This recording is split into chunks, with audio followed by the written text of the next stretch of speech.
Welcome to the Could Be Better podcast, brought to you in part by our friends at PBS and Old Mother Brewing Company. You really got a kick out of yourself there. Well, because Ken Burns was on The Late Show recently, and he was talking about the U.S. and the Holocaust, and then he said it was on PBS, and for some reason, I thought that was weird. This is NPR. This is NPR. Colin, hi. Hi. I guess we're still not in any better moods. I'm in a great mood. What are you talking about? Can't you hear this? I'm no longer monotone. That's true. But the seesaw has switched, though. I'm now up. You're way down. Yeah, because I don't have a salad waiting for me. Yeah, because you get salads from Panera, which is like $13. Dude, where else am I going to get a salad?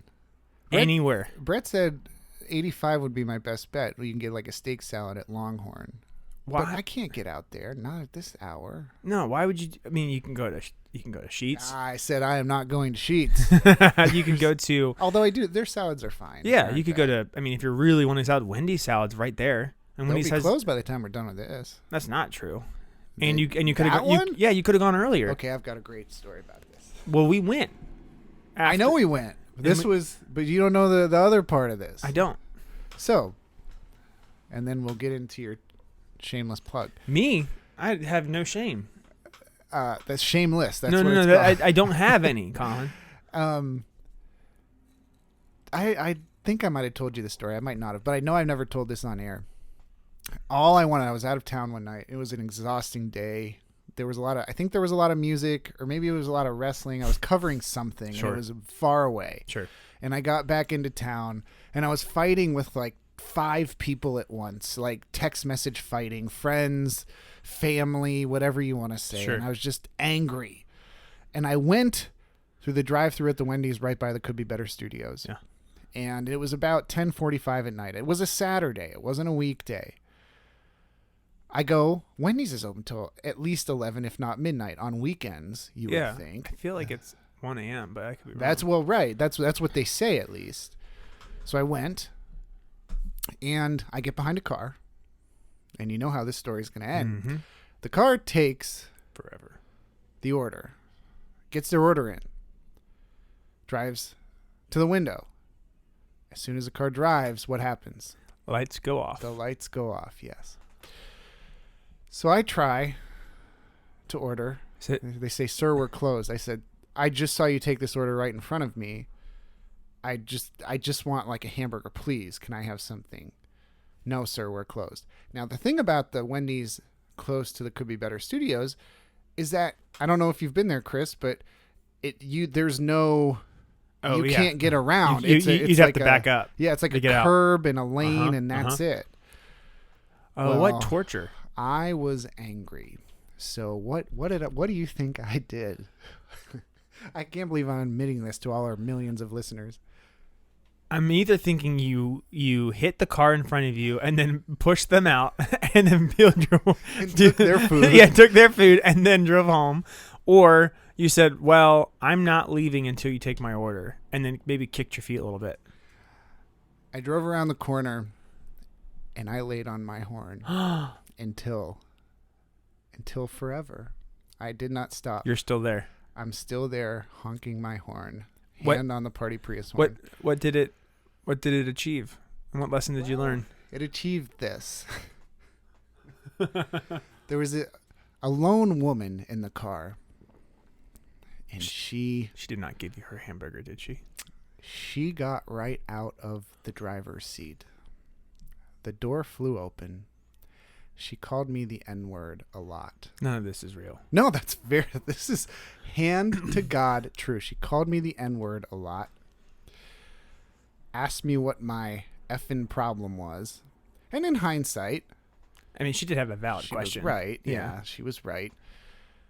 And so after she kept berating, and she would not stop. Were you fearing for your life, or were your windows up and you were just... Oh, no, my windows were down, because you. then I stuck my head out and I said, "What the F? F you." I don't even know why I'm censoring myself, because we cuss on here all the time. But yeah, so that was... It got to the point where she had her fingers in my face, but like doing the the doing the point fingers thing, and then a bag was stuck out the Wendy's window. She grabbed her bag, she got in her car, and she drove away. And then I got up to the window, I yelled, "Fuck you," and I honked the horn even more, and I left. So that's exactly how mature I am. I don't believe any of that. I'm not kidding. I am needing you to. Okay, so last episode, the fans. There was something bad that happened that night too, that I'm not going to talk about on air. Wow, dude. Well, because it happened after this. Because I was all riled up. Sure. Did you rob a bank? No, I didn't do good things to myself. Oh.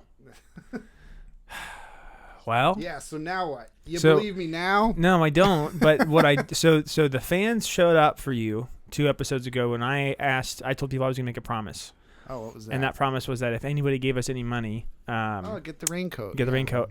Since our last episode when we talked about it, $50 more have come in. You keep saying this again. We're gonna go. We are now at. It could be better drinking game is when Chris lies, drinks. So we are now at $100 of people that have given us money to buy you a raincoat, and I'm gonna keep this open for one more episode. And anybody else that comes in, not only will I make sure that Colin gets a raincoat, but I also make sure that he gets a car camera. Oh. No, so I can see all of this stuff happening. You don't think I'm for real, but this actually happened. I do want to see I think parts of it are true. I don't know if the exact whole thing is true. I lie about a lot of stuff. I remember. I mean, we could talk off air about the circumstances around it. Yeah. But I vividly remember this because this woman came at you. At me. Speaking of coming at you, my favorite things that come at me are buns. Listen to that transition. You're going to miss us. And not just buns. Boozy breakfast buns. Barrel-aged golden stouts found at none other brewery than Old Mother Brewery. It is a boozy breakfast buns. It is a barrel-aged golden stout. 6.2% is a delicious golden stout conditioned on coffee beans, my favorite, maple syrup, injected into my veins, and pecan rolls, the things I dream about when I sleep. They then aged the decadent concoction in the Catoctin Creek Roundstone Rye whiskey barrels for 3 months and ended up with the boozy breakfast stout of your dreams. I love that it's a boozy breakfast stout that's not really heavy. Me too. Stop. How did this one turn into me lying instead of you lying all the time? Well, because you had to tell the really exaggerated story about your Wendy's debacle. It was not an exaggerated story. Fans, friends, family, let's start listeners. A poll. Not just a poll. No, let's start a Twitter poll. How much do you believe of the story? 20%, 40%, 60%, 80%, 100%? I think it's just a yes or no at this point. You said that there are parts that you believe and parts that you don't. Yeah, but I'm a nuanced son of a bitch. Well, it happened. All of it happened. Go to Old Mother Brewery, though. And buy your boozy breakfast buns. Now, this guest we have coming up right now, we got to get out of here because... do we? Well, the intro's getting out there. Yeah, I feel like the last episode we did too was also 10 minutes. I think that's what happens when we record the intros first. I think we should just do episodes with just us. One big intro. And pretend like we're maybe with like no music breaks. Yeah, no music breaks. And every time we get to a guest and we pretend to do a guest, we segue out of it. So it's in our next, oh wait, one more thing, and we do that for 45 minutes. I think that'd be fantastic. It might also be funny. This is our first jazz guest. Now you can throw Natalie Brooke in there because she has the fusion-ish stuff. Yeah, but this is hard to chew on jazz, which I think this is not your mother's jazz. Oh, it's really not. You're not going to swing a lot with Jeff Cosgrove. But we're going to talk about swinging, and we're going to talk about how hard it is to listen to all of it. Mm-hmm. And sometimes how hard it is to play it. Well, I mean, are you a jazz guy? Sure. What do you mean, sure? Fuck you. I mean, I've seen Jeff play twice, and the first time I didn't understand it. Okay. And I was like, hey, everybody drink. No, I was there. We were there. I know. It was one of the lobby shows at New Spire. I still think that could have worked, and I still think it can work. Sure. I mean, I'm not opposed to it. Frederick Venues, shout out to couldbebettermeh.com. Wow. And tell us where to put our untappable, swingable jazz. Do you have a drive-through fast food story you want to share? I don't, but what I do have to share is coming up, because this podcast comes out on October 6th, so we have some. Everybody get out your calendars because that's what I'm doing. October 6th. I have just seen The Killers after this, right after this. You go to the weirdest shows. What the fuck are you talking about? We went and saw Train. Can Now I you see be The Killers, and then you saw who was the classic rock band you went and saw? It was. What the fuck are you talking about? It was Jewel and who was Jewel, it? Blues Traveler, and Train. That Blues was Travel. that tour. Okay. And then when this next one comes out, I will be a night removed from seeing Nick Mason. Do you know who Nick Mason is? Sounds like a country star. He's the drummer for Pink Floyd. Is he alive? Original drummer, yeah. Is he good? He is playing all the obscure Pink Floyd stuff from. Isn't the other guy from Pink Floyd doing all the obscure stuff from Pink Floyd now too? No. Yeah, he was the other guy from Pink Floyd is just looking to make money. Well, yeah, that's what I mean. He's playing all the not obscure stuff. He's playing all the hits. Roger Waters is playing all the hits. Yes. Yeah. He was on my my show. says. I have a story about David Gilmour, but we'll save that for another podcast. Yeah, or the Gilmore Girls. So coming up at Old Mother, we have 3 banging shows. 3. The first one, October 21st, Faith and Jane, another CD release from them. They keep putting out music, they keep putting out vinyl, they keep putting out all this stuff. So it's Faith and Jane. They're like the Wendy's of metal. Yeah, except they don't close. Weed Coffin and Balejack, 7 p.m. Get there. It's going to be freaking sweet. It's at Old Mother, 1021, 7 p.m. The very next night we have our friends. On October 22nd, we have Violet Evergreen, Light Waves from New Jersey on tour. And then a new band that's not played at Old Mother before, again in May, which makes you think every time I hear it is again in May, and I think of Justin Timberlake. And it's really confusing. You kind of look like Justin Timberlake. Wow. A lot more creepy, though. Well, not really what I'm going for. And that's again also at 6:30 p.m. Then our final show, which it should be announced at this point, but if not, sorry guys. Old Mother's anniversary show. Pumped on this. So pumped. It is going to be the Timberwolves, Mr. Husband, Marshall Fuzz. I was like Marshall Fuzz or Marzi. Are you drunk, Chris? No, I'm just slurring because there's 2 bands with M's.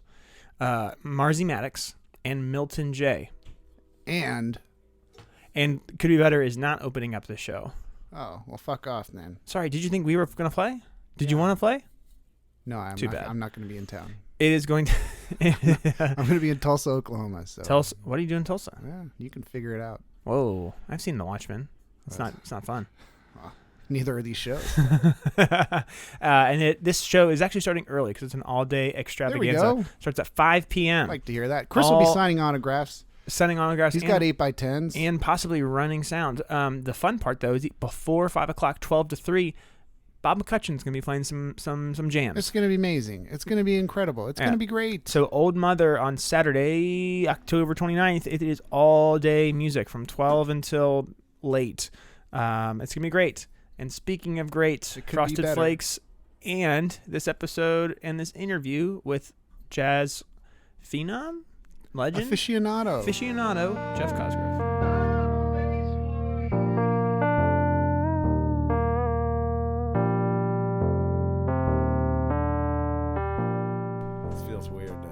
Oh, that's the perfect you got way to put your beard into it. That was perfect. We've never had that happen before. This is going to be a great episode. Jeff Cosgrove, my dear, dear friend from many, many years. How are you, sir? Long time, man. Colin and Chris, it's great to see you guys. Thank you so much. Chris said, "Why the fuck do you want to have Jeff on?" And That's exactly what I said. Because I love him. Yeah. And Chris said, "Okay." Yeah.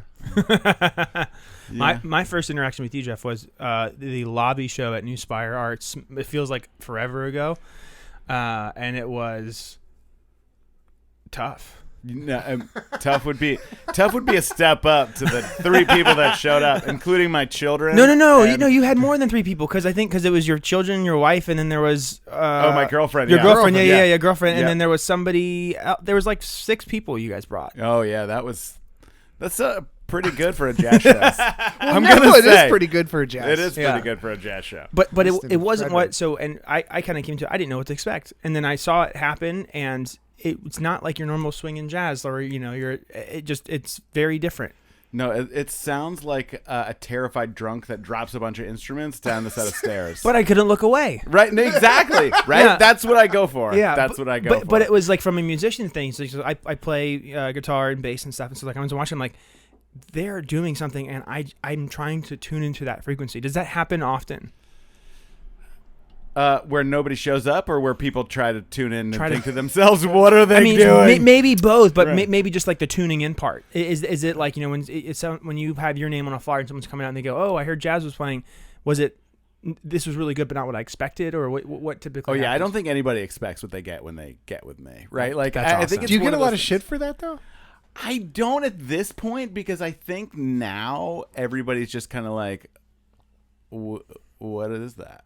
Right. And I enjoy it. Right. Like, Yeah. I enjoy it. Right. There's something like I want to invite people in to see that. Right. Like, because I think that so much of what I do has to have somebody there to witness it. Because if I'm just like, Playing by yourself. having a conversation with myself, it's like having a conversation with myself. But the thing about you though that I think is so interesting from my experience, and Chris, maybe you even just had that experience in some way. Like Jeff, you understand both sides. Like you don't have any prejudice against anybody who's like, oh, what the fuck is this? I don't know what this is. You're like, okay, I get it. You don't really like it. Fine, go away. But you're like, I'm still going to do what I want to do, and I'm going to do it, and I'm proud of it, and I think it's great, and fuck all y'all. Right. Yeah. And it's like, how great is that? No, I mean, it's a thing, right? It's pretty much driven by head injuries as a kid. Right? Like, I don't know. But, you know, it's one of these things, right? Like, when you play weird music, right? You, like, you really know that people who are there to love it really love it. And I want to be there for people to not think to themselves they have to have some high bar of knowledge to get into what I do, right? Well, we talked about this for the newspaper article about a month ago, and you said the biggest problem with jazz in Frederick is accessibility. It's sort of inviting people in. Do you still believe that? Totally. I totally believe that, right? Like, and because one of the things that I've noticed is that, first of all, people get scared by the word jazz, right? That they're terrified by it, and then they hear me, and they're like, "Oh my god, every worst fear is confirmed," right? Like, that's one of the things. But like, I think it's one of the things is inviting people in, giving them the opportunity to experience it, and like making them feel okay when, you know, they can feel uncomfortable, right? Sure. Like inviting them in and like kind of poking fun at ourselves a little bit and not taking ourselves too seriously in the fact that like it can be out there music, right? Like Sure. it can totally be. But it can also have melody in it. And if you like explain to people how to get there and how, like, what is the theme behind what we're doing, right? Like can be super cool, right? Well, and I think that's what was so cool was it wasn't just like, it was a weird experience for me because it's like, I'm like, oh, Colin's like, hey, we're gonna do a jazz time. I was like, okay, cool. So I'm expecting like the swing, I'm expecting like the songs that I know. I didn't know any song, and there was no swing, and I was like, oh my gosh, like, but I again, like, I can't look away. Right. But I also kind of feel like, I mean, I wish I knew you 15 years ago, because I was in a band, my first band. It was really weird, but I also felt like it was important, and I also got really like upset when people would tell. And again, I was also very young, but I would get upset when people like wouldn't like it. I'm like, well, why don't you like it? I'm like, well, because it's weird. I'm like, yeah, but isn't that cool? And it sounds like you're in this very like healthy spot of like, no, I get why, and that's cool, but also I'm still going to do it anyway, and that's awesome. I make music for myself and the 7 other people that listen to it around the world. That's amazing. And like in that group of 7 people are usually people in the ensemble that make the music first, right? Like, and so like it just kind of is, you know. And it's like, I remember I made my first record and I was like super excited about it, right? Like, and you know, I love my parents very dearly, and they're just not music people, right? And like, I made this record and I made it with this like A-list set of musicians and I got this great review and downbeat and I'm like holding it Holy up. grail, Right? there, Exactly. yeah. 4 stars in downbeat on my first Jesus record. Christ. I know, right? It was Double Motorcycle got 5 in downbeat. I'm just letting you know. Go ahead. Go ahead. And so I'm like, I call my mom and I'm like, Mom, I got 4 stars and I'm so excited. And I was like, what'd you think of the album? She goes, my favorite part were the pictures on the front. And I was like, there you go, right? Like, at least you could get some joy out of something. Sure. Right? You know? Sure. And it's like, this is just what it is. Yeah. You know? How have you always kind of had an ear for this type of jazz? No. So my very first band that I was actually in was a heavy metal band in high school. Yes. Right? And then to like Covers or originals? a little bit of both. There was like some Sepultura in there. There was some like Oh, you just got Chris off there. yeah, right? Totally. I could see it, right? Like I could see So it. good. You know? And so there was like stuff like that, like some real heavy like Yes. like, you know, if there's a Mummy on the cover, we were playing a cover of that. That's awesome. Right? Right? Like that's what it was. And then to like make it even less accessible and more nerdy, I left that band to join a blues band, Okay. right? Where we all wore shirts and ties to the gigs, right? Sure. And like high school, right? I got kicked out of that band. Tie didn't fit? No, I looked like I was wearing my dad's clothes. Yes. And I was not a good musician. Were you playing drums at the time? I was. Okay. I was. The drums are really the only instrument that I've ever really played, right? Wow. Like Tell Chris the piano story. Who taught you? Who did you study under? That we were talking about the last time we got together. This is a great story. And after this, we'll get to the first song because this is amazing. This is an amazing song. I don't know if you know who drummer composer Joe Chambers is. Incredible drummer. Incredible legendary drummer. Yeah, he played with Miles Davis. He shoot. played with Andrew Hill. He played with Wayne Shorter. He's on like over 500 of those classic Blue Note records from the 60s and 70s. He's actually lived in D.C. for a long time. But so I like and he's like he's of my top 5 drummers. He's like right there, right? Like he's in that list. And he's a terrifying dude. Sure. Like he's terrifying. Sure. Like I'm like totally in awe of him, right? And I've kind of like known him on the periphery for like 20 years. And you studied under Totally. him. I did, right? So I got during the pandemic, I got the gumption to like call Joe and be like, "Hey, I would love to take some lessons with you because I don't teach drums anymore." And I was like, "I don't want drum lessons. I want composition lessons." He goes, "Do you know how to play the piano?" I was like, "Nope." And he was like, "Well, we'll fix that." And so like I'm taking these lessons with him and I have to like record my lessons and email them to him, right? Like I have to record me playing the piano. And so I'm like lesson 15, right? Like I'm in, like I'm there. Yeah. And I call him and I'm like, "Joe, what'd you think of the assignment?" "Well, your piano playing's improving." I was like, "Oh, wow." He goes, "Now you're just fucking terrible." Right? Like, wow. Right? Like, oh my God. Yeah. But it's true. Like, Wow. it was terrible. Like, I am a terrible piano player. Like, terrible. That's amazing. That's And so we're- good. We'll get into that. I mean, that's what Chris said to me as a podcaster. He said, "Your podcasting is fucking terrible." But It did take 41 episodes to get there. well, that's true. Hey, So right? what's It's all a game of inches, buddy. It is. Hey. Well, I have very few Hey. inches. So Jeff, With wise. That's all where it matters. what song would you like to hear first?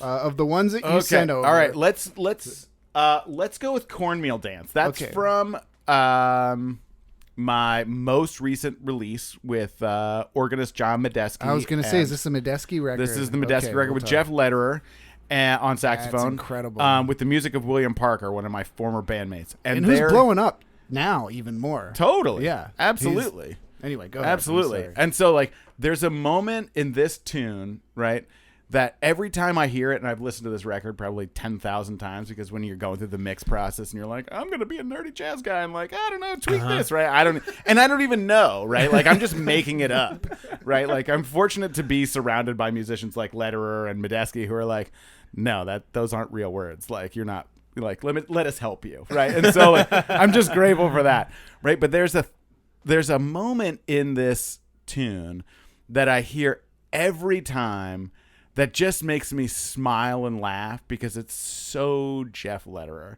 And I remember, like, I was listening to it. I was sitting listening to it with my girlfriend one of the first times she heard it. It, like, actually made her jump with surprise and a little bit of terror and a little bit of, like, oh, my God, I hate the saxophone. Right? Like, so, but, you know, I mean, it's not as bad as, well, you know, I love the pictures on the front. Right? Like, We've come full circle.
Okay. Did you All right. Did you laugh? I did laugh. I Yeah. did laugh. Now, you have told me this. You've told me this too about your girlfriend. She doesn't like jazz. She right? does not. She's like a normal American. How did you meet?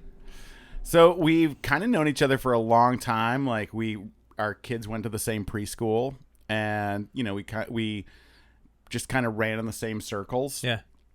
And then we'd bump into each other here and there, and then we ran into each other at the Wegmans.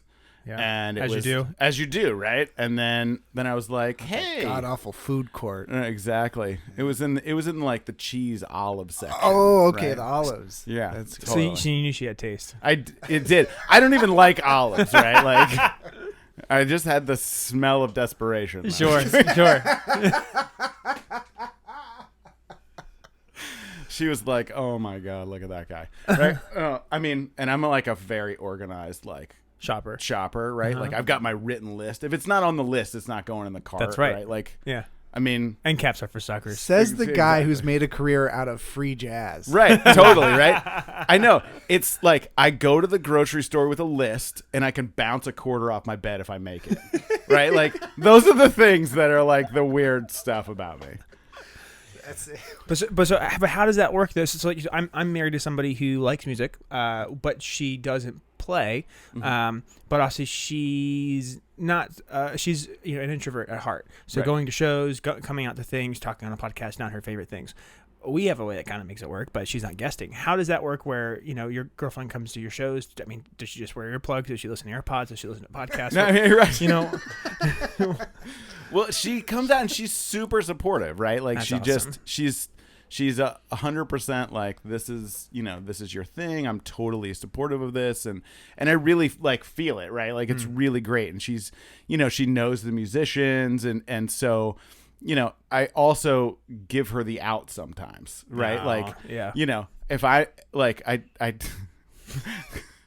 I took her to see some friends of mine in New York, Oh, yeah, right? I love this story again. Yeah. Oh this my is a god! good story. So I took her to see the Vision Festival in New York, which is like a The most pretentious thing you could ever think. right, to it's find. it's a free jazz expression. the right? most Like- pretentious thing you could ever. right, think. totally. okay. And it. I knew a bunch of the people there, and I knew a bunch of my friends were going to be there, and a bunch of guys and people that I played with were going to be there, and I was like, let's make a whole New York thing out of it, right? Sure. Because I was like, all right, so because I studied with this drummer Andrew Cyril, who is like just played with Cecil Taylor and all these guys. Again, amazing drummer. Amazing, Incredible. right? drummer. Amazing. And he studied with Philly Joe Jones and all this stuff. And he's a great drummer. He's in his 80s, right? And I've seen him in lots of contexts, but I've never seen him play solo drums, right? Never seen him play solo So drums. let's bring your girlfriend to see an 80-year-old play drums. Play solo drums, Solo right? drums. Wow. Solo drums, I'm right? saying. Somebody who Even hates Chris jazz. just gave me a look. He's Like, I don't even. so I am so out of my element. Like, I will say, you're saying all these names like they're your best friends, and I'm like, who are these people? Right, And exactly. but it's amazing because like you're nodding, and you're either like the world's best bullshitter, or most of them. But I anyway, mean, it's a little bit of both. It is a probably. little bit of both. It's a little bit of both. I think we know that now. yeah, both you guys have that in common Yeah, at least. exactly. Sure. Exactly. Okay, so you're watching this 80-year-old guy play drums. Wow, what a dick! He's just Right. an 80-year-old guy now. Totally, right? right? geez, Like, wow. Yeah, no, totally. So I was like, let's make a whole New York weekend out of it, right? We go up. I mean, we have this like complete disaster in an Airbnb, only because it was like literally disgusting. And I've like showered in truck stops, and I thought it was disgusting. Right? Give me the top number one. What made it disgusting? Well, it's a toss up between all the dirty diapers and the. Dirty diapers where? Just in the trash? In There the was bed, one on the in counter. No. Yeah, no, totally. Whoa. And the unchanged sheets with bodily fluid on it. Yeah, no. Okay, So it was. That's fair. That's it like was- sleeping here. Right now, it was Oh Wow. Wait, at the Could Be Better Studios. Yeah, I'm they right. could be, yeah. So she goes to this festival that she's like, get me the fuck out of here. Right? No. So we go to this festival, right? And like, it keeps getting more intense, right? Like, it's like I feel bad because it's like, you know, that whole thing where they're like, you boil a frog, right? And you turn it up real slow. Mm-hmm. No. So like for her in free jazz, she's the frog in this analogy, right? And we put her in the boiling water and put the lid on and then just turn the shit up, right? Like, and it starts at like 8, right? And we're like, that sucker's going to 11, right? Like we're going up, right? And to me, I'm like, oh my God, this is amazing, right? Like I'm seeing like a bunch of people I know, like, and there's this little girl in the like front row who must be one of the performers' daughters, right? And she's like, there's a moment where she goes, like, puts her hands over her ears, and you can see like every muscle in her neck like cringe, right? And like she's like, and then it like buckles down for a minute, it like comes down, and the little girl takes her hands off her ears, and then all of a sudden it starts again, and the little girl goes, right? And Anne was like, that's my spirit animal, right? Like, and so we finished the gig, right? And it's this like gigantic cacophony of like, I mean, it's like a New Orleans second line of free jazz, right? Like everybody keeps coming in, and in this moment, she's like, there's 1,000 people up there. Exactly. She's like, more does not make better, right? Like it's just like, and it's like intensifying, right? Yeah. Like, and so you said, let's get out of here. No, we finished. Good right? for Like, you. because that's the boyfriend I am, right? Like we finished the set, and we like, she's like, we leave, we say goodbye to everybody, and of course, because like I have to say goodbye to everybody and like hug everybody. I have the and, same like, problem. You know, exactly. It's the worst. does. Totally. My wife's like, hey, we gotta say goodbye. I'm like, all right, cool, give me 15 minutes. Right, exactly. Yeah, right, totally. It's That's 100% true. Totally. And I can see that. I can totally see that. We can smell our own, I think. Oh, 100%. You guys are 100% alike. It's been unfortunate because as soon as so like I'm also the constant relationship stuff, whatever. Who cares? People listen to this podcast because of Colin, so it's fine. But it's like because of me? Yeah, but what did I do? Everything. So it is funny though. It's like I'm also the same way where it's like, hey, I'll go on a trip and everything starts to go bad, and I try everything I can to save it. Right? Like, oh no, there's the bright side. No, we'll do this. No, let's just lean into this. It'll be fine. It'll be fine. And it's always like kind of the stuff I want to do, right? You know, so it's like, oh, cool. And you get to that final point where it's like she's ready to go, and you're like, yeah, but like if I don't pull this final stop out, I'm not gonna be happy. So then it's like, hey, we're gonna hang out for a little bit longer, right? Exactly. It's like you said it in a whisper too. You're like, well, because like I didn't want her to hear because but she wasn't listening because of me, right? She is listening because of you, yeah. As soon as my voice turns on, she's like, I'm gonna go wash the dishes, something like that. But no, that's so fun. So you stayed the whole time, and what was her? And so we we finally leave, and she's like, we just have to eat something, and I was like, okay, cool.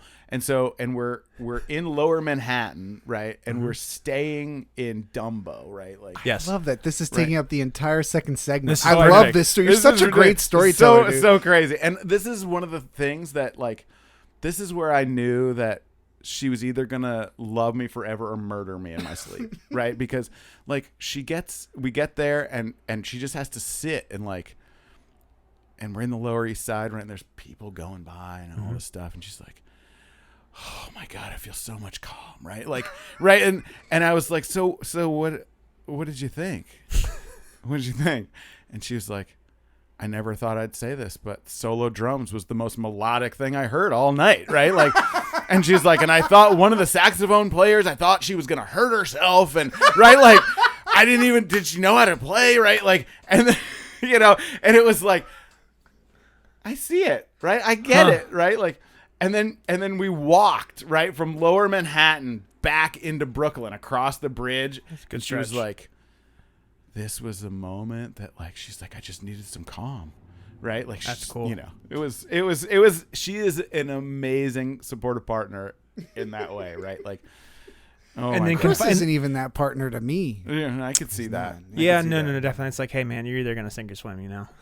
And we sink all of the time. Yeah, that's all the time. So that's a beautiful perspective, and that's awesome. Right. So that's great right? for her like, to have. It is. She is a woman who constantly proves that she has high hopes and low expectations. When I saw that her, is the best recipe you can. Right, most definitely. When I saw her, well, in so many ways. Yeah. But when I saw her at New Spire when you guys played there, And again, we talked about this in the intro. I still believe that could have worked.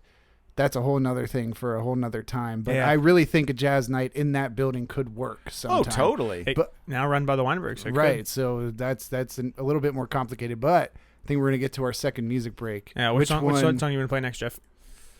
Oh, let's do Dewey's tune.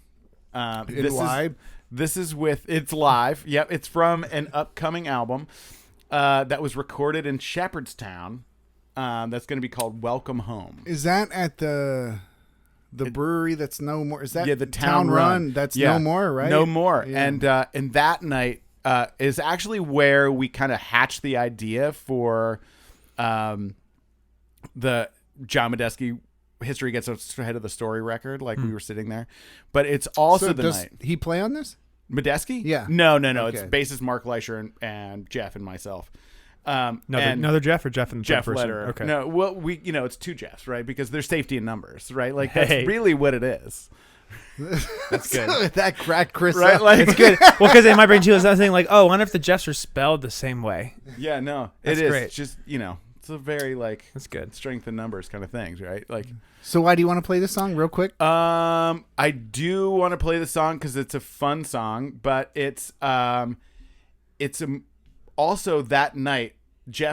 We were getting heckled by a drunk patron, and Jeff started to chase the woman around with his clarinet, and like it was like she like screamed at us like after the like, go back where you came from. But I play the cello, I can fucking play, right? Like she then goes to sit on her bar stool and misses, right? Wham! No. And I was like, and are you watching? Are you playing? Oh no, I'm playing. We're actively playing. Jeff's like literally chasing this woman around, like with his clarinet. He comes back. He goes, "I guess that takes ruin, right?" Like, and he's like, "So good." All right, what's the name of the song again, Jeff? It's called Dewey's Tune. It's by Dewey Redman, the famous saxophonist.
Okay, so coming out of that, I really wanted to ask this because I wanted to get it in the last segment. We couldn't because you had this amazing story. Working with Medeski. Mm-hmm. How was it?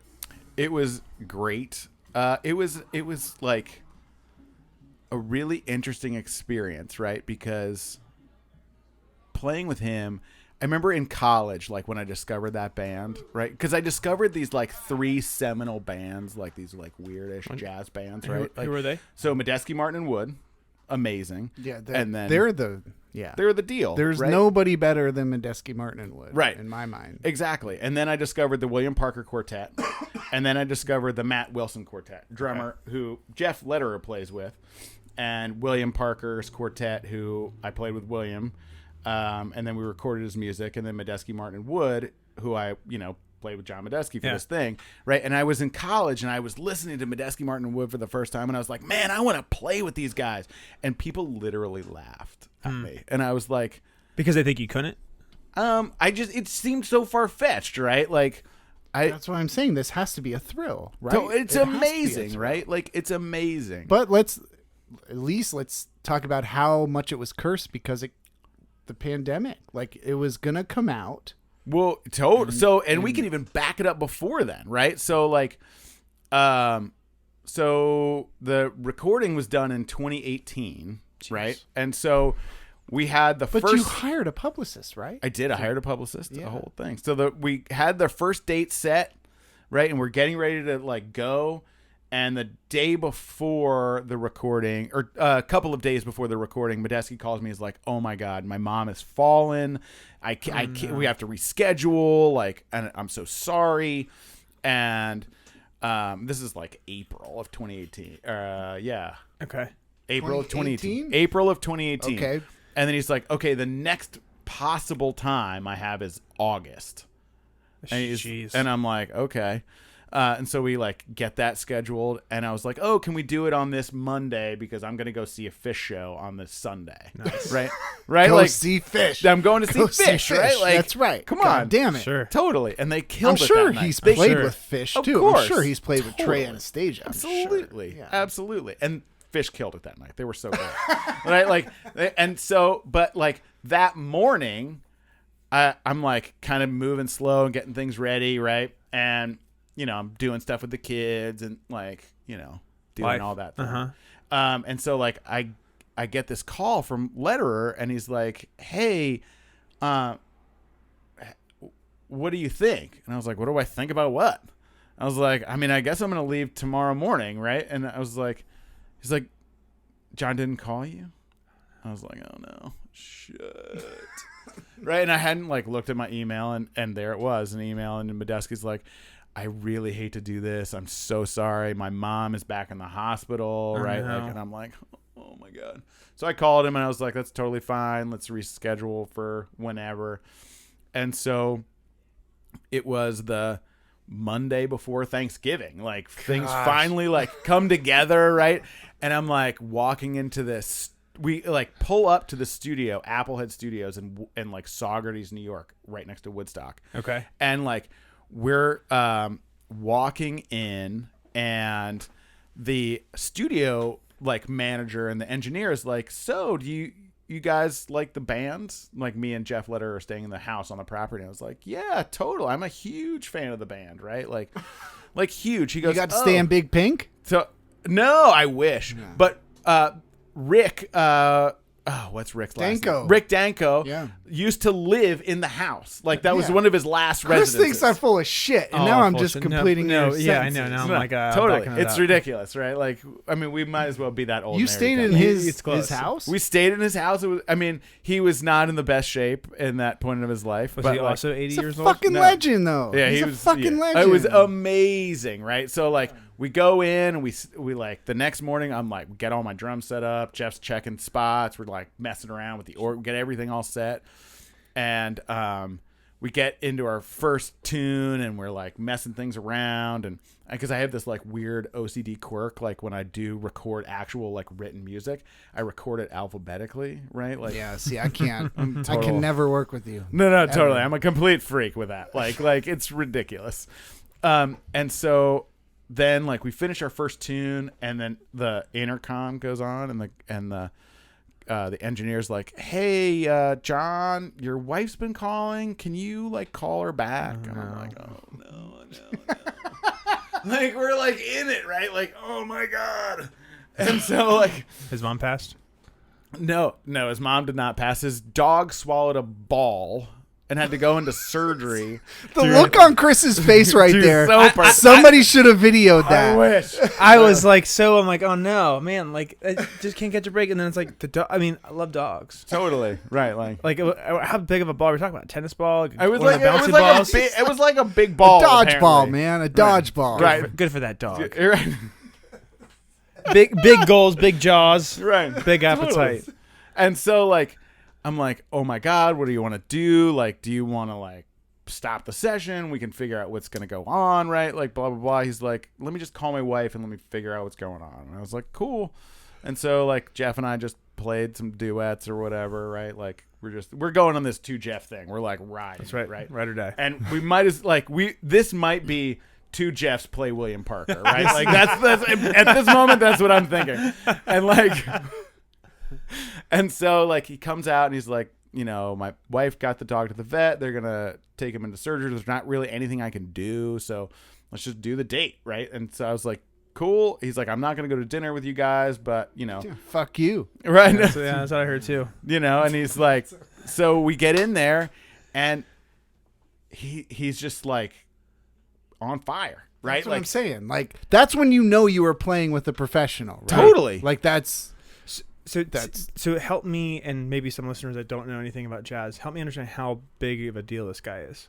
So, well, he plays with like he's actually doing the Last Waltz reunion with like Warren Haynes. Like they're doing a recreation. Yeah, they're tour doing of the that. recreation thing. When is that? I think it's in it October. starts soon. Yeah, it starts real soon. And wow, literally one of the 10 best musicians in the world. Pretty much. Yeah, I mean, he's been on the cover of Rolling Stone, right? Yeah. Like that's big crazy. deal. Yeah. Right, and he's playing with me, right? Like that feels weird.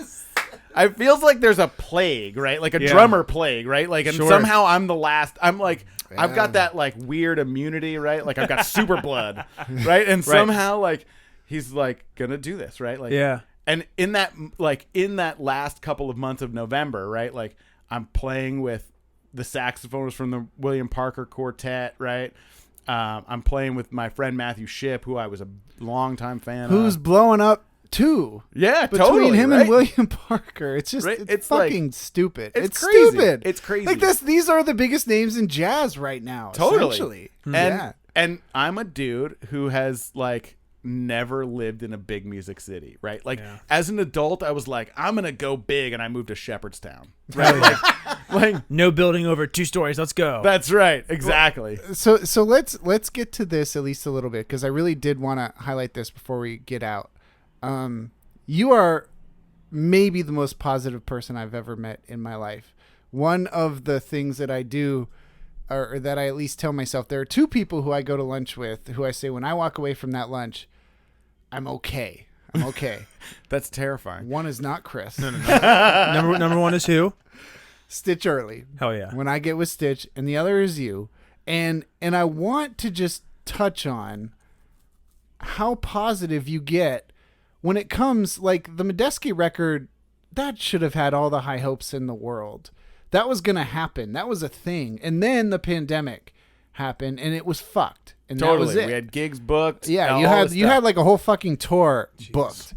And that just wasn't going to happen.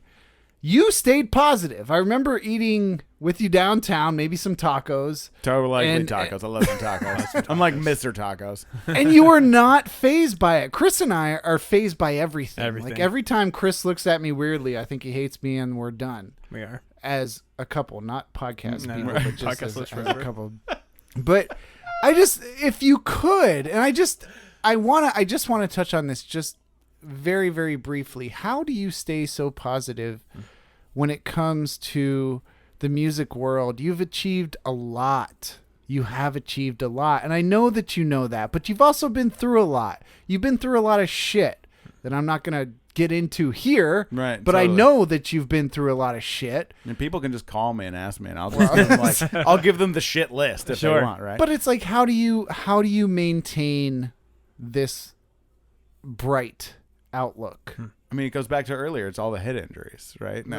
Yeah. I mean, I think it really is just like I'm in the moment. I try and be in the moment as much as I can, right? Like, and I just try and understand that this is just what it is, right? Like, and has nothing to do with music, right? No, totally. That's it's like literally just the long game, right? Like, I'm in this for the long game. And it feels really good, right? And I'm super grateful because, as some of the stuff that we've talked about, right? Like, I probably shouldn't have lived through some of that, right? Like, most definitely should not have lived through a lot of that. Yeah. Right? Like, we'll talk about it, Chris. Sure.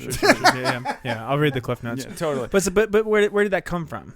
Like where because there seems like there's a good question. There's a fire and it's like you get the parents, grandparents, meditation, organized religion, whatever it is. Like where does yours start? I mean, I think ultimately it's been that I've been able to recognize that the right people appear in my life at the right moment, and. Oh shit! Like it's amazing, right? Like I had this amazing group of friends in high school who stuck with me through these like really, I mean, they should get frickin' awards, right? Like, and we're still friends to this day, right? Like, and I can honestly say that when I look back on that time with those very specific people. I can say, that's like the first time in my life that I could genuinely see that I was like loved, like unconditionally, right? And then I go to college and I'm like bouncing around doing whatever, right? And then I get a like kind of a mentor figure that shows up in my life who, metaphorically slaps me around and is like, you got to get your shit together, right? And and I would, right? He like really helped me figure out how to do it in a way that was sustainable, right? These little incremental changes, right? And when you look back, it works, right? And I was on the verge of like quitting playing drums, and I had broken a collarbone, and I was like super like, I don't know, I was in a just not good place, right? Yeah. And then I met this drummer, Mike Shepard, right? And Mike is like this really larger than life figure, right? He's a big, bulky, Southerner. He's from Alabama, right? Smoked 2 packs of Pall Mall unfilters a day, right?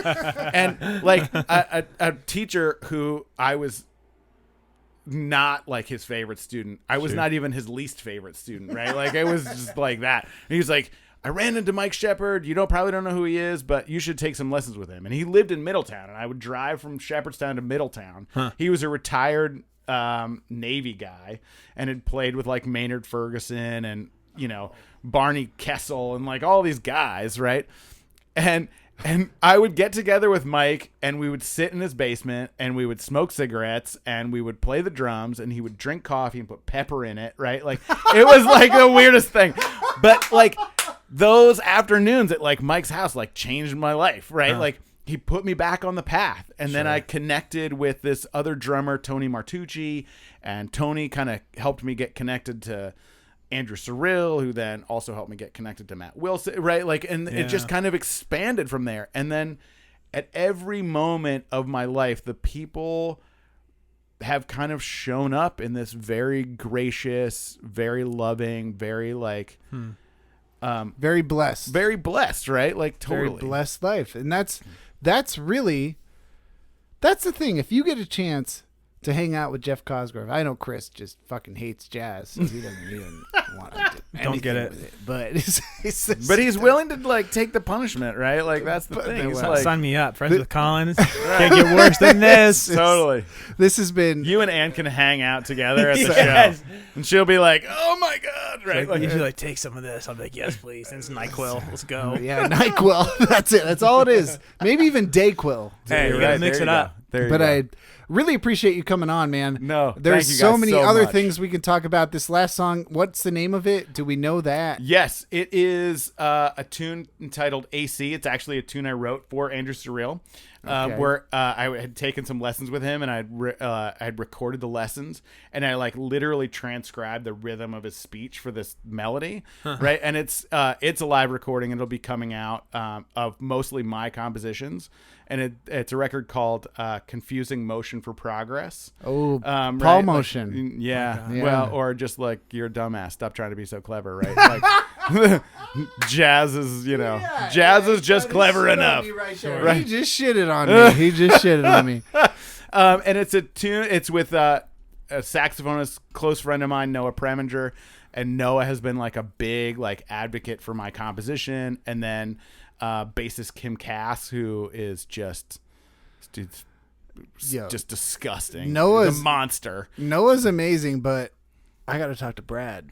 Oh, and you haven't mentioned Brad at all. Well, Brad and I are doing some more gigs where like he's going to be coming on. We'll talk about that. When's your next show? Yeah. So I am playing prior to this recording coming out. I'll be September 30th in Amherst, Massachusetts, or Springfield, Massachusetts, with saxophonist Scott Robinson, bassist Ken Filiano, and pianist Angelica Sanchez.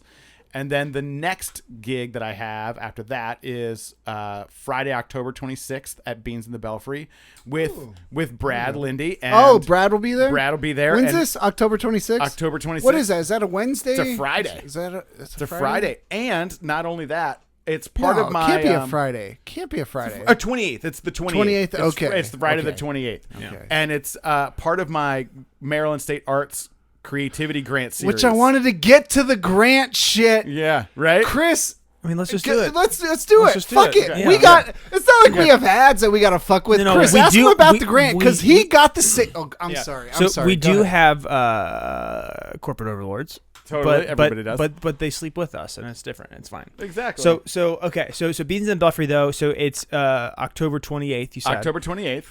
and what time? So it's from 7 to 9. Okay. And part of this series, it's called Jazz Journey for the Maryland State Arts Council. And I did win the Frederick Arts Council grant too, so I got two Welcome of to them. the club. So, booyah. How much you get? So I got the $5, baby. I'm making it rain. We didn't even get the $5. Yeah. Well, see. so you talked about the show, so now we're gonna talk about the money. Yeah. So you applied to this grant. Yeah. For very elevator speechy. What is this grant that you won, and why did you get more money than us? So, well, I got a couple of grants because that. I'm only talking specifically. You're only talking about- Listen I know, how pretentious yeah. he sounds. I got a couple of. It's not. look at that. It's not pretentious when you can swim in the money. You know. Right, totally.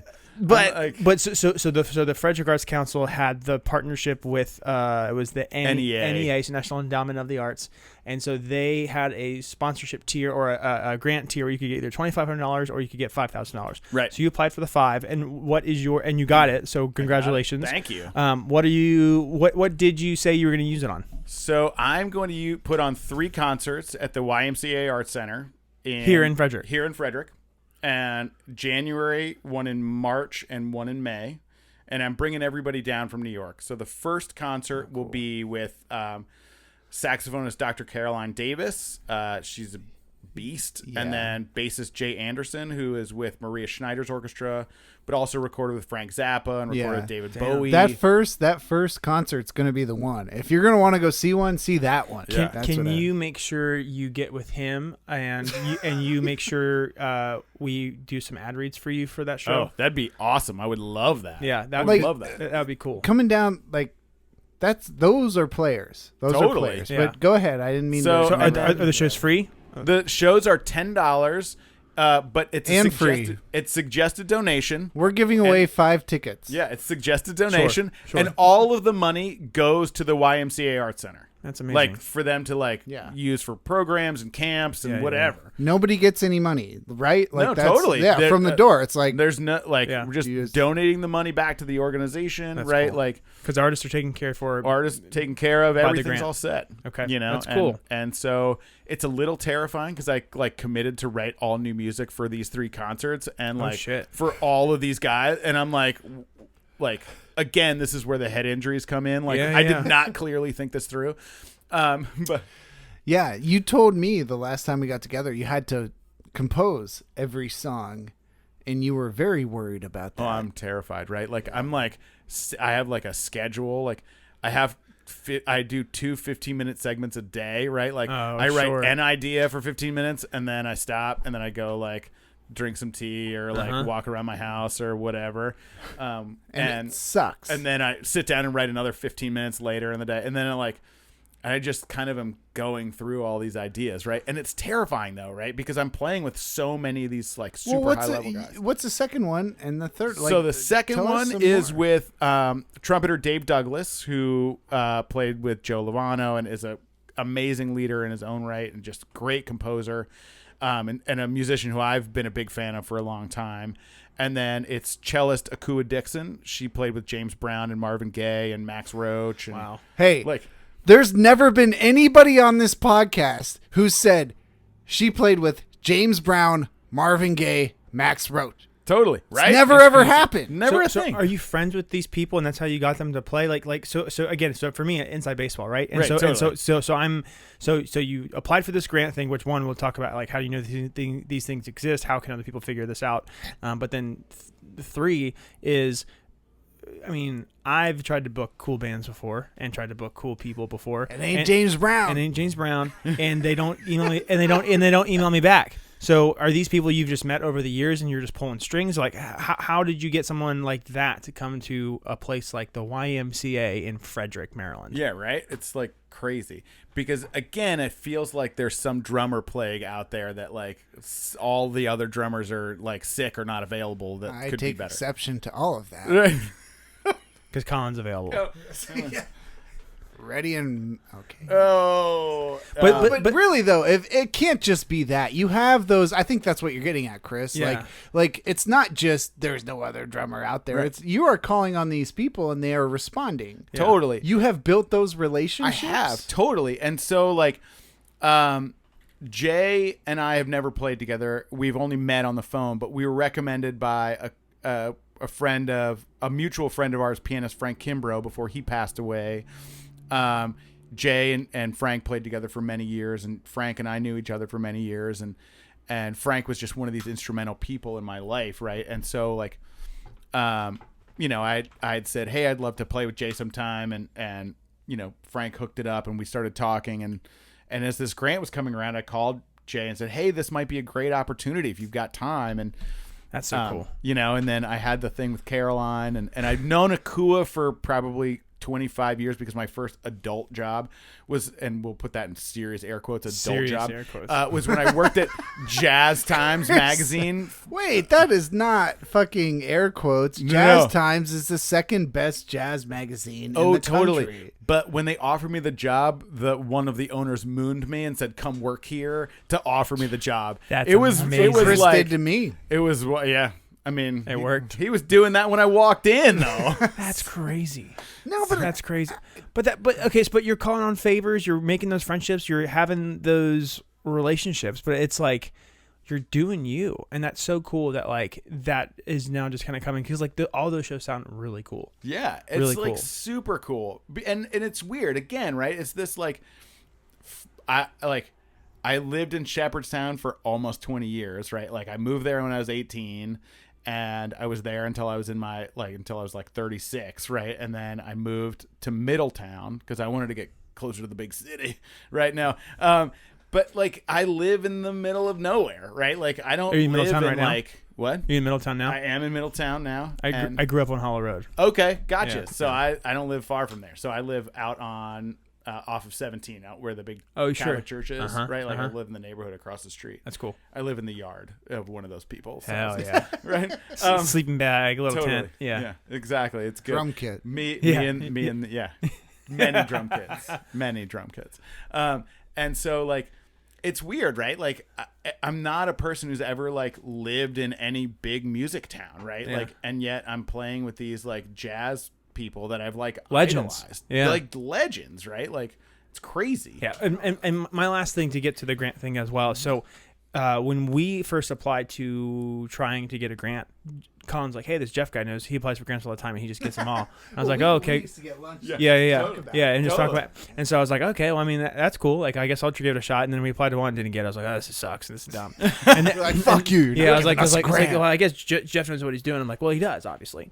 But now, and this is also, I think, our longest running podcast ever now. I'm officially. into this, though. I'm Let's lean excited. into Yeah, this. yeah. Let's keep I'm going. So, yeah. but we're at the point now where the Frederick Arts Council one with the partnership with the NEA came up, and so we applied and we got it. We got $2,500 for live sound stuff, which we'll talk about. We haven't officially announced anything, and people will Right. probably have stopped listening at this point. But we got live sound on, equipment you're- for one, and then we have podcasting equipment for the other. podcast, So it should be pretty cool.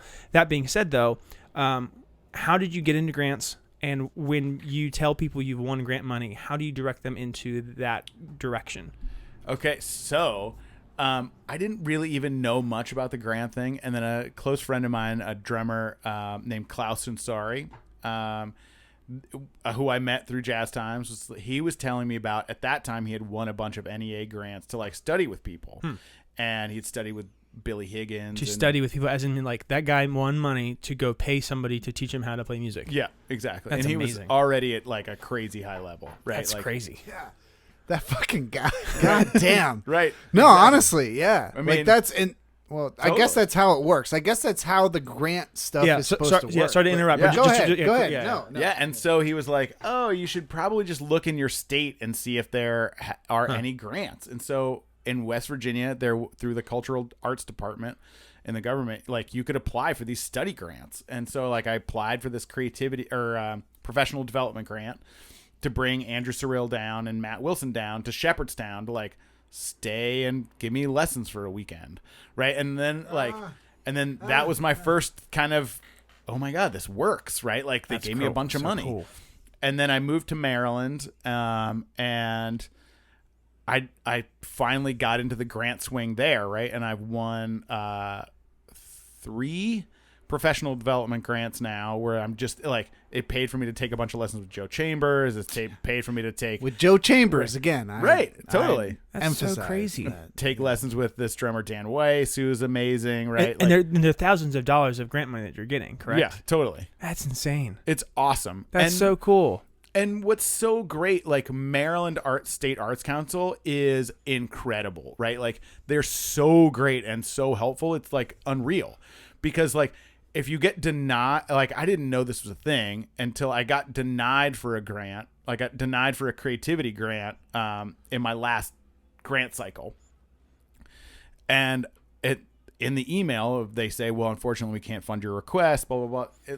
If you would like feedback, just here's what you do. No So I way. requested feedback, and they wrote back to me and said, here's all the things in your application that they deducted points for. And then I redid it, and they were like, you can resubmit this fiscal year. No way. And so I resubmitted, and I won the grant. Wow. And so Anybody who's listening, just unlock the code. Right? Yeah, They just- that's so. Never talking to you more than the 5 minutes that I talked to you at the Newspire show. It makes me so happy somebody like you gets that kind of money. well, thank you. Because I really feel like not only are you taking advantage of the system that's there in a good way, right? Like Right, totally. No. You Stop, work. stop. No. Okay. But there's a service that I didn't know about that you only knew about because you get lunch with Jeff. That now is like, hey, like you're finding ways to make this work. But then not only are you making things work, you're being a good steward of it, and you are using the money to better yourself and your community, and that's a beautiful thing. Totally. And like they have been so great at funding and supporting my projects, right? Like the upcoming creativity grant that I won, right, is for 8 concerts, and we're going to run them all at Beans in the Belfry. How much was that grant? Drop some zeros. $4,000. That's cool. You know, it was amazing. It's amazing that they give me this kind of money, right? And so in this concert on the 28th, right, like all the money from the door is going to the Frederick Rescue Mission. That's so cool. Right? See, that's what makes a difference. Like all of those things, and even running those shows at Beans in the Belfry. Like Totally. that's jazz music there for people to see. Exactly. That they would not have seen otherwise, maybe. And, you know? and for bettering your community. I mean, like the mission program, their food pantry. I mean, shout out to Jake and everybody at the mission. But like that's so cool. Like that's such a really cool thing. And I think that it's an opportunity to get people to be open and invest in like be willing to listen to jazz because they feel like they're supporting something else, right? Sure. Like, and if they find something that they like and that they hear, right? Like That's a hook. that's awesome, right? Like maybe they'll come the next time because they want to support the next organization that's part of the series, right? Because each month is a different organization. That's so cool. And it's it's just really an amazing service that the Maryland State Arts Council provides, and they are so helpful. And with that, so people are going to these events, they're going to these things, and so you're hooking them with jazz and a good cause. That's great. But then is there a brand? Is there an organization? Is it just your name? How are people connecting the dots from, okay, hey, I went and saw, I love what the Frederick Rescue Mission does, and so I want to go to Beans in the Belfry on blah, blah, blah date and go check out this jazz thing. How do they connect the dots to the next one if they don't care about the next organization, but they like the music? Well, and at each show, like I do a big thing of like, thank you so much to the Maryland State Arts Council for supporting this. And here's our next performance as part of this series. Okay. And here's what we're going to be doing. So please, if you can, join them, leave us with your email address and we can let you know, or, we'll be on social media. And that's you. It's Jeff Cosgrove Productions. Totally. Really? Totally. Well, what's the contact? What's the email? How can people actually get a hold of you? It's pretty easy. It's jeff@jeffcosgrovemusic.com. Cool. Okay. But that's so, and that's so cool. It's like we had to come up with some, we were here drinking wine one night and came up with Could Be Better. But it's so cool. That's like a pretty good way to do it. I mean, yeah, it worked. And then we took, website and domain Did and it all work? the social stuff. Did it work? I mean, maybe. But it's so cool. Could have been better. It's you, it's your name, and it's all connected. And that's just it's also nice too because that's connected to the grant. So Totally. that's great. Yeah, Man. it's been amazing, right? Like I feel so fortunate that they have been so supportive of like these crazy projects that I do, right? Yeah. Like they're bananas, right? Like if I'm being honest, right? Like they're totally insane. Like one of the concerts in the last series, which I loved, right, was a percussionist, my friend Tom Teasley, who's just a crazy amazing percussionist, and then my friend Dr. Paul Austerlitz, who is an ethnomusicologist. What is that? He's like the study of love music that, and their Chris. What people the that they're fuck is connected to. That's so cool. It's super cool. And we did this like 2-hour improvisational performance dedicated to this master drummer Milford Graves, right? And like, do you know who Milford Graves is? Yes. God damn. Why does he think that I don't know anything? So you did. he doesn't believe in you. No, don't. He doesn't. He Gee, doesn't. do He you wanna loves start you, a but podcast, Jeff? I was gonna say. I thought you were gonna say, "Hey, you want to hear good something about at it. Wendy's?" Yes, So a 2-hour improv set dedicated to Mr. Graves. and like I just wrote it up in this way that First of all, people like the Maryland State Arts Council is like, this sounds like a good idea, which is like the fact that when anybody thinks that something I do is a good idea is also just terrifying, right? Like it's because I don't always think these things all the way through before I do them, right? Sure. Like, Oh, That's you're why talking to us. yeah. But it's like the dog chasing a car, right? What are you gonna do when you get it, right? Like I don't know. Jeff, I am overjoyed I got to hang out and talk with you a little bit tonight. Are you And- really though? No, Because this was so good. I This really is am. so fun. Because- I love this. and I really- love this. And I really hope people listen because for me, it's like this went by like that. Me too. Not number one. This But is going to be a 2-hour episode. it might be. But I think what's so special though is like again, you're talking about your perspective is what kind of grounds you in your positivity, and then you're being aware of what's around you, and then I think that's so cool because you're leaning in with the grants and all that. Just it all just connects, and so I think that's just really special. So for people that are listening, I want to thank you for sticking out. Typically we're an hour show, and we are well over that at this point. But please support Jeff in all of his endeavors. So it's jeffcosgrove.com. JeffCosgroveMusic.com. Yeah. We'll put everything in the show notes. So just because I butchered it wrong, I'll be there. You have tons of cool things coming up next year, which we will be shamelessly promoting here soon. So please do not forget because we want. I won't. You guys are in the email list now, and you can never get out. Fantastic. Unsubscribe link Doesn't in there work. is just for show. Yes. Right. Like it just subscribes you again. exactly. It's like Yeah. And right. Like. Closing thoughts. Where can people find your stuff? Where can people find you? And again, it's Friday, October 28th at Beans in the Belfry. Yep. You're playing again at what time? 7 o'clock. 7 o'clock. Be there early. Get some beans and some belfries. And special guest drummer Colin McGuire. Yep. Exactly. If you show up and don't send me a photo and then tell me you had coffee with like some guy named like Miles Davis or something like that, it'd be crazy. If I show up, will you let me play? Absolutely, I'll let you play. right. Absolutely. He didn't say what he'd let you play. He gives you a freaking triangle, and I can't wait to see Totally. it. Ding ding. Okay, so anyway, I've got a bunch of weird percussion stuff in my house, like I sex have toy this, like, or weird percussion toy. I mean, exactly. It's a toss up, right? Like it's like that drunk or toddler game, right? Like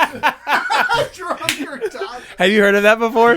No. Oh, it's so good. It's like I can't find my car keys and I try to start my car with like my toothbrush, or are you a toddler? Like right, totally. Right. all right, so give us your written out shopping list of where people can find you and all the stuff, and then we'll bang some quarters off your bed. Yeah, so perfect. So you can either find me at jeffcosgrovemusic.com. All my music is at Apple Music. It's at Spotify, Amazon Music.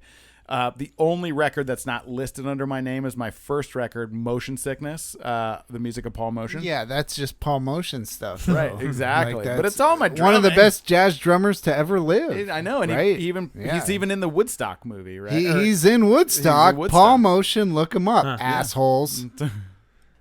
Go ahead. And then otherwise you can find me at the Y Arts Center or Beans in the Belfry, or usually I'm coaching baseball this season with my younger son. Hell yeah. And, which is like, it's hilarious. Like I don't know anything. It's so funny. T-ball, I love baseball, but like T-ball underhand. no, it's like these kids are like 16U, right? Oh, My son now pitches like almost 80 miles an hour. Jeez. And like, and I like was a catcher in Little League, and I was like, I can catch for you. He's like drilled me with a couple of balls, like, and like I like right in the shin too, right? Like, and it's just like, oh. The last time I heard drilled me with a couple of balls didn't mean this. Oh yeah, well, I don't know where you hang out at night. I don't really want to know. it's here with me. It's all Chris's It's here house. with, my house right here. Oh, well. Jeff, thank you so much for coming on. Thank you, Chris and Colin. Thank yep. you guys so much. It's been so great.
The Could Be Better podcast is produced live from the Could Be Better studios that are definitely not a bedroom in Frederick, Maryland. Check out our website, www.couldbebettermeh.com, for links to our social media, as well as a calendar of events and our contact information for those interested in guesting or supporting the Could Be Better movement. Sure, whatever the hell that is. If you like what you hear, though, follow us on Apple Podcasts, Overcast, or however you're listening to this right now. And don't hesitate to leave us a 5-star review because, believe it or not, it actually really helps. Tune in every Thursday for a new episode where we... Okay, that's enough. We've been talking for way too long. Okay. I'm Chris Perry. And I'm Colin McGuire, and we are out of time. So for now, remember, as always, everybody, this could be better.